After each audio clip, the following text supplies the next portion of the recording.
قوم عاد اور قوم سمود دنیا کی تاریخ میں ایسی قومیں گزری ہیں جن کو اللہ نے بے پناہ طاقت اور بے پناہ قوت سے نوازا تھا۔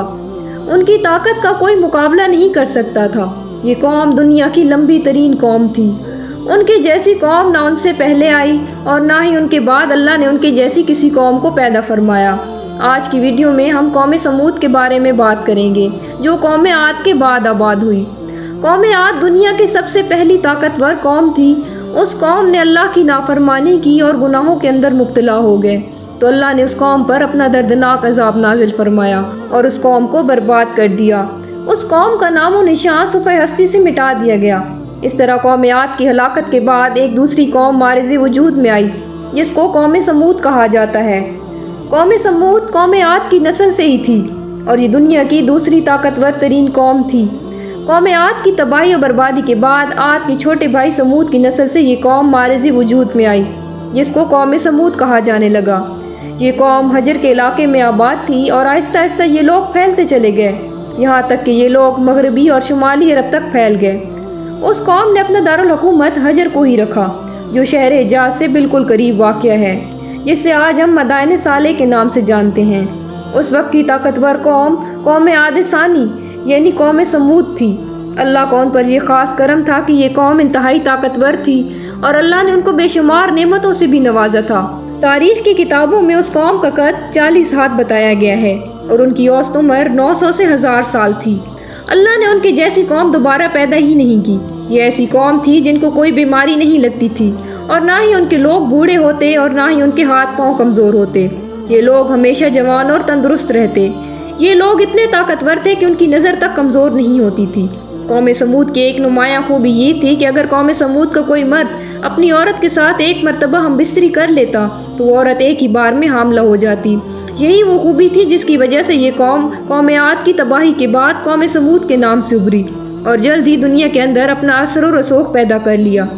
ایسی شاندار قوم جس کو اللہ نے بے پناہ طاقت اور بے شمار نعمتوں سے نوازا تھا، لیکن اس کے باوجود بھی اس قوم نے ایسا کون سا گناہ کیا جس کی وجہ سے اللہ نے اس قوم پر اپنا دردناک عذاب نازل فرمایا اور اس قوم کو صفحہ ہستی سے مٹا دیا اور اس قوم کو رہتی دنیا کے لیے عبرت کا نشان بنا دیا۔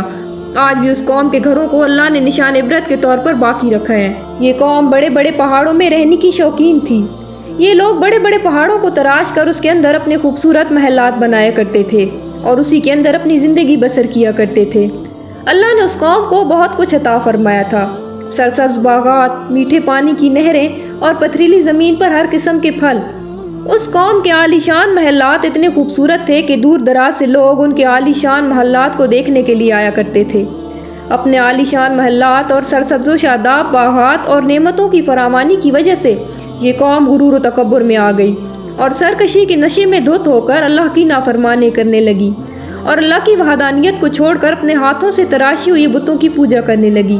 اور یہ بات بھی بلا بیٹھے کہ کچھ عرصہ پہلے اللہ نے انہی کی قوم پر انہی گناہوں کی وجہ سے اپنا دردناک عذاب نازل فرمایا تھا اور اس قوم کو صفحہ ہستی سے مٹا دیا تھا۔ اس دنیا کی طاقتور اور بدبخت قوم کی طرف اللہ نے اپنے پیارے نبی حضرت صالح علیہ السلام کو مبعوث فرمایا تھا۔ چنانچہ حضرت صالح علیہ السلام نے اللہ کے حکم کے مطابق اس قوم کو بت پرستی سے منع کیا اور اللہ کی وحدانیت کی طرف بلایا اور ایک سچے خدا کی عبادت کرنے کا حکم دیا۔ لیکن اس قوم کے سرداروں نے حضرت صالح علیہ السلام کو جھوٹا ثابت کرنے کے لیے ان سے معجزہ طلب کر لیا۔ اس قوم کے سردار حضرت صالح علیہ السلام سے کہنے لگے کہ آج تک جو بھی نبی آیا وہ اپنے ساتھ کوئی نہ کوئی معجزہ لے کر آیا۔ اگر تم اللہ کے سچے نبی ہو تو ہمیں معجزہ دکھاؤ۔ چنانچہ حضرت صالح علیہ السلام نے اس قوم کے سرداروں سے پوچھا کہ آپ لوگ کون سا معجزہ چاہتے ہو؟ تو اس وقت اس قوم کے سردار کہنے لگے کہ یہ جو سامنے چٹان ہے اس میں سے ایک ایسی اونٹنی نکل کر آئے جو گابن ہو اور آتے ہی بچے کو جنم دے اور وہ ہم سب کے لیے دودھ دے اور وہ دنیا کی خوبصورت ترین اونٹنی ہو اور وہ اونٹنی ایسی ہو جس کا کوئی ماں باپ نہ ہو۔ چنانچہ حضرت صالح علیہ السلام نے ان سرداروں کی بات سن کر اللہ کی بارگاہ میں یہ دعا کی تو ان کے دیکھتے ہی دیکھتے سامنے پہاڑ میں سے ایک خوبصورت حاملہ اونٹنی نکل کر آئی اور آتے ہی اس اونٹنی نے ایک حسین و جمیل بچے کو جنم دیا۔ اس وقت اس اونٹنی کے تھن دودھ سے بھرے ہوئے تھے اور اس نے اتنا دودھ دیا کہ سب لوگوں نے پیٹ بھر کر دودھ پیا، لیکن اس کے باوجود بھی دودھ وافر مقدار میں موجود تھا۔ چنانچہ حضرت صالح علیہ السلام کا یہ عظیم الشان معجزہ دیکھ کر تمام قوم اور اس کے سردار لاجواب ہو گئے۔ اور اس بدبخت قوم کے سردار حضرت صالح علیہ السلام سے کہنے لگے کہ اے صالح علیہ السلام، یہ تو سراسر جادو ہے۔ اس قوم کے سرداروں نے اور اس قوم نے یہ معجزہ دیکھنے کے باوجود بھی حضرت صالح علیہ السلام پر ایمان لانے سے انکار کر دیا اور کفر و شرک پر اڑے رہے۔ چنانچہ اس قوم کے کچھ لوگوں نے حضرت صالح علیہ السلام کی اونٹنی کو نقصان پہنچانے کی کوشش کی، تو حضرت صالح علیہ السلام نے ان سے کہا کہ یہ اللہ کی بھیجی ہوئی اونٹنی ہے جو تمہارے لیے ایک معجزہ ہے۔ اب تم اس اونٹنی کو اللہ کی زمین پر چھوڑ دو اور اسے کسی قسم کی تکلیف نہ پہنچانا، ورنہ اللہ کا دردناک عذاب تمہیں پکڑ لے گا۔ اس طرح اللہ کی بھیجی ہوئی اونٹنی اور اس کا بچہ قوم سمود کے کھیتوں میں پورا دن چرتے اور ان کے چشموں کا سارا پانی پی جاتے۔ یہ ماجرا دیکھ کر قوم سمود نے حضرت صالح علیہ السلام کی بارگاہ میں شکایت کی کہ اونٹنی اور اس کا بچہ چشمے کا سارا پانی پی جاتے ہیں اور ہمیں پانی نہیں ملتا۔ تو ان کی یہ شکایت سن کر حضرت صالح علیہ السلام نے ان کے لیے دن مقرر کر دیے اور اس طرح اس چشمے کے پانی کو بانٹ دیا۔ ایک دن حضرت صالح علیہ السلام نے اس اونٹنی کے لیے مقرر کر دیا اور دوسرا دن اس چشمے کا پانی قوم سمود کے لیے مقرر ہو گیا۔ جس دن وہ اونٹنی پانی پیتی اس دن وہ دودھ بھی زیادہ دیتی اور دودھ اتنا ہوتا کہ دن اور رات میں ختم ہی نہ ہوتا۔ جس طرح اللہ تعالیٰ قرآن پاک میں اس بات کی طرف اشارہ کرتے ہوئے ارشاد فرماتا ہے، اور حضرت صالح علیہ السلام نے اپنی قوم سے کہا کہ یہ اونٹنی ہے، ایک دن اس کی پانی کی باری ہے اور ایک معین دن تمہاری پانی کی باری ہے، اس کو کوئی تکلیف نہ دینا ورنہ اللہ کا دردناک عذاب تمہیں پکڑ لے گا۔ کچھ دنوں بعد قوم سمود اس اونٹنی سے تنگ آ گئی، کیونکہ جس دن وہ اونٹنی پانی پیتی اس دن ان کو پینے کے لیے پانی نہ ملتا، اور ویسے بھی قوم سمود کے سرداروں نے حضرت صالح علیہ السلام کی اس اونٹنی کو ایک جادو قرار دے رکھا تھا۔ قوم سمود کے ایک طاقتور سردار کی بیوی جس کا نام صدوق تھا، اس عورت کی 2 خوبصورت اور حسین و جمیل بیٹیاں تھیں جن کی عمریں 12 اور 14 سال تھیں۔ اس عورت نے حضرت صالح علیہ السلام کے بیٹے کو یہ لالچ دیا کہ اگر تم اپنے گھر میں موجود اونٹنی کو رات کے اندھیرے میں قتل کر دو تو میں اپنی دونوں بیٹیاں انعام کے طور پر تمہیں دے دوں گی۔ چنانچہ حضرت صالح علیہ السلام کی اولاد چونکہ نیک تھی وہ اس عورت کے جال میں نہ پھنسے۔ پھر اس کے بعد اس صدوق نامی عورت نے پوری قوم میں یہ اعلان کر دیا کہ جو بھی شخص حضرت صالح علیہ السلام کی اونٹنی کو قتل کرے گا میں اپنی دونوں کنواری بیٹیوں کا نکاح اس سے کر دوں گی۔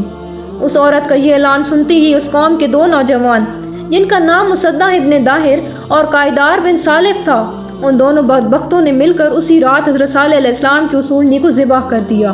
اس طرح اللہ کی بھیجی ہوئی اس اونٹنی کو ذبح کرنے کے بعد قوم سمود حضرت صالح علیہ السلام سے کہنے لگی کہ اگر تم اللہ کے سچے رسول ہو تو ہم پر وہ عذاب نازل کرو جس عذاب سے تم ہمیں ڈراتے ہو۔ اس طرح اس اونٹنی کے قتل ہونے کی خبر سن کر حضرت صالح علیہ السلام بے حد پریشان ہوئے اور زار و کتار رونے لگے۔ چنانچہ اس طرح اس اونٹنی کو قتل کرنے کے بعد اس قوم نے حضرت صالح علیہ السلام کو قتل کرنے کا بھی ارادہ کر لیا۔ جس طرح اللہ قرآن مجید میں ارشاد فرماتا ہے، آخر کار انہوں نے اونٹنی کو قتل کر دیا اور اپنے پروردگار کے حکم سے سرکشی کی اور کہنے لگے کہ جس چیز سے تم ہمیں ڈراتے ہو اگر تم اللہ کے سچے پیغمبر ہو تو اس عذاب کو لے آؤ۔ اس طرح جب اس قوم نے اللہ کی بھیجی ہوئی اس اونٹنی کو قتل کر دیا اور اپنی نافرمانی میں حد سے زیادہ بڑھ گئے اور خود ہی اللہ کے عذاب کو طلب کر لیا، تو حضرت صالح علیہ السلام قوم سمود سے کہنے لگے کہ اب اللہ کے دردناک عذاب سے تم لوگوں کو کوئی نہیں بچا سکتا۔ چنانچہ حضرت صالح علیہ السلام کی یہ بات سن کر اس قوم کے 9 بدبخت لوگوں نے یہ ارادہ کیا کہ اب حضرت صالح علیہ السلام کو یقیناً قتل کر دیا جائے۔ چنانچہ یہ 9 افراد ایک پہاڑ کے پیچھے چھپ کر حضرت صالح علیہ السلام کا انتظار کرنے لگے کہ کب حضرت صالح علیہ السلام یہاں سے گزریں اور معاذ اللہ ہم انہیں قتل کر دیں۔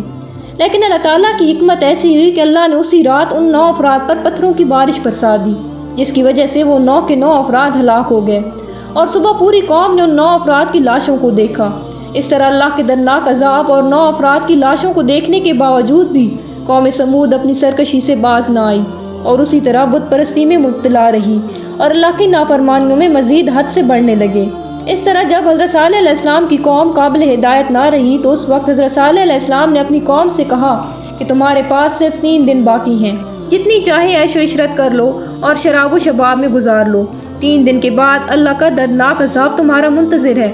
جس طرح اللہ قرآن پاک میں ارشاد فرماتا ہے کہ جب اس اونٹنی کو قتل کر دیا تو حضرت صالح علیہ السلام نے اپنی قوم سے کہا کہ 3 دن اپنے گھروں میں فائدہ اٹھا لو اور یہ وعدہ جھوٹا نہیں۔ اس طرح جب حضرت صالح علیہ السلام نے اپنی قوم کو اللہ کے دردناک عذاب کی وحی سنائی تو اس قوم کے بے شرم لوگوں نے حضرت صالح علیہ السلام کا مذاق اڑانا شروع کر دیا اور اس قوم کے بے شرم لوگ حضرت صالح علیہ السلام سے کہنے لگے کہ آپ ہی بتا دیں کہ ہم یہ 3 دن شراب میں گزاریں یا شباب میں گزاریں۔ تو حضرت صالح علیہ السلام فرمانے لگے کہ پہلے دن تمہارے چہروں کا رنگ زرد ہو جائے گا اور دوسرے دن تمہارے چہروں کا رنگ سرخ ہو جائے گا اور تیسرے دن تمہارے چہرے سیاہ ہو جائیں گے، اور چوتھے دن اللہ کا دردناک عذاب تم پر مسلط ہو جائے گا۔ چنانچہ حضرت صالح علیہ السلام کی قوم پر اس بات کا کوئی اثر نہ ہوا، اور وہ اسی طرح اپنی نافرمانی میں مبتلا رہے اور اللہ کی نافرمانیاں کرتے رہے۔ اور پھر حضرت صالح علیہ السلام کے حکم کے مطابق تیسرے دن ایسا ہی ہوا، جب ان کے چہرے کالے ہو گئے تو اپنے کالے چہرے دیکھ کر وہ قوم ڈرنے لگی اور ایک دوسرے سے کہنے لگی کہ نہ جانے کون سا دردناک عذاب اب ہم پر نازل ہوگا، اور نہ جانے کس طرح کے عذاب کے اندر ہمیں مبتلا کیا جائے گا۔ چوتھے دن ایک زوردار اور خوفناک چیخ آسمان سے نکلی، جس چیخ کی وجہ سے ساری قوم کے لوگوں کے کانوں کے پردے پھٹ گئے اور ان کے دل جیسے باہر آنے لگے اور روحیں جسموں کو چھوڑنے لگیں، اور چند ہی لمحوں میں وہ لوگ جہاں جہاں پر موجود تھے وہیں اپنی اپنی جگہ پر اوندے منہ گر گئے اور تڑپ تڑپ کر سب ہلاک ہو گئے۔ پھر اس کے بعد اللہ نے ایک ایسا دردناک زلزلہ بھیجا جس زلزلے کی وجہ سے انہی کے گھروں کو انہی پر گرا دیا گیا۔ اللہ تعالیٰ قرآن پاک میں ارشاد فرماتا ہے، اور جب ہمارا حکم آ گیا تو ہم نے حضرت صالح علیہ السلام کو اور جو لوگ ان کے ساتھ ایمان لائے تھے ان کو اپنی مہربانی سے بچا لیا اور اس دن کی رسوائی سے محفوظ رکھا۔ بے شک تمہارا پروردگار بہت طاقتور اور زبردست ہے۔ اس طرح اللہ نے قوم عاد کی تباہی و بربادی کے بعد ان کی نسل میں سے قوم سمود کو ہلاک کیا اور اس نافرمان قوم پر اپنا دردناک عذاب نازل فرمایا اور اس قوم کے لوگوں کو صفحہ ہستی سے مٹا دیا۔ اللہ نے اس قوم کے گھروں کے نشانات کو آج بھی باقی رکھا ہے تاکہ لوگ عبرت حاصل کریں اور اللہ کی نافرمانی سے باز آ جائیں۔ اس قوم کے گھر آج بھی لوگوں کے لیے عبرت کا نشان بنی ہوئی ہیں۔ امید ہے ہماری آج کی ویڈیو آپ کو اچھی لگی ہوگی۔ اسے اپنے دوستوں کے ساتھ ضرور شیئر کیجیے اور مزید اسلامک ویڈیوز کے لیے ہمارے چینل انفارمیشن اینڈ انٹرٹینمنٹ کو ضرور سبسکرائب کریں۔ شکریہ۔